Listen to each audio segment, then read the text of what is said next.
Alain Zecchini, bonjour. Bonjour. Vous êtes ici pour nous présenter En Horizon et des bordures sacrées, un recueil de poésie publié aux éditions L'Harmattan. Alors, quelle a été la ou les sources d'inspiration pour ce recueil? Plusieurs. En fait, je suis parti du constat qui est un vécu véritablement de presque tous les instants, que tout est périssable, tout est mortel, tout va disparaître.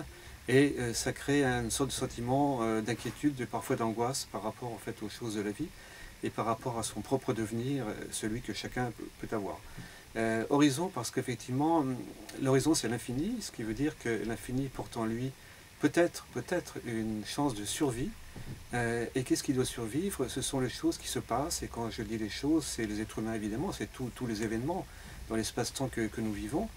Les êtres humains, c'est évident parce qu'effectivement, l'être humain a une importance assez grande, mais également les choses matérielles elles-mêmes, les non-vivants ou les non-vivantes, à savoir, dans ce recueil, je fais parler à la fois des êtres humains, mais également une pierre, un vent, une lumière, un portail, différentes choses comme ça, à savoir que pour que tout le vivant, tous nos vivants puissent avoir des chances de survivre dans la mémoire des gens, dans la mémoire humaine, il faut les faire témoigner.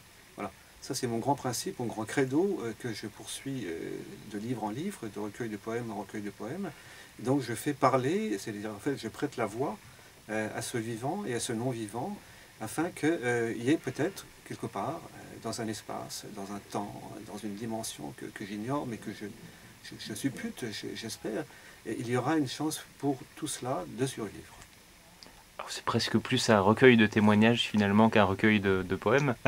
Alors, ce sont des poèmes témoignants, si je puis dire, en fait, hein, et qui se veulent forcément avec une sorte de prétention ou d'esprit euh, non, non périssant, peut-être, quelque part. À savoir, encore une fois, les anciens Égyptiens avaient une chose importante en tête, à savoir, ils considéraient que si on appelait les morts, les décédés par leur nom, si on appelait les gens par leur nom, ils pouvaient avoir des chances de survie.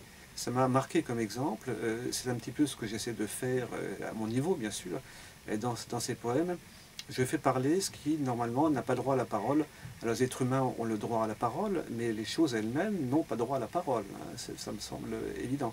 Donc, je décris des relations, je décris des situations dans lesquelles les êtres humains et les choses sont imbriqués, pour que les uns et les autres puissent, en fait, d'un accord, un peu partagé, si possible, en tout cas dans le cadre du poème qui leur est consacré, pour que tous aient des chances en fait de passer un peu au-delà.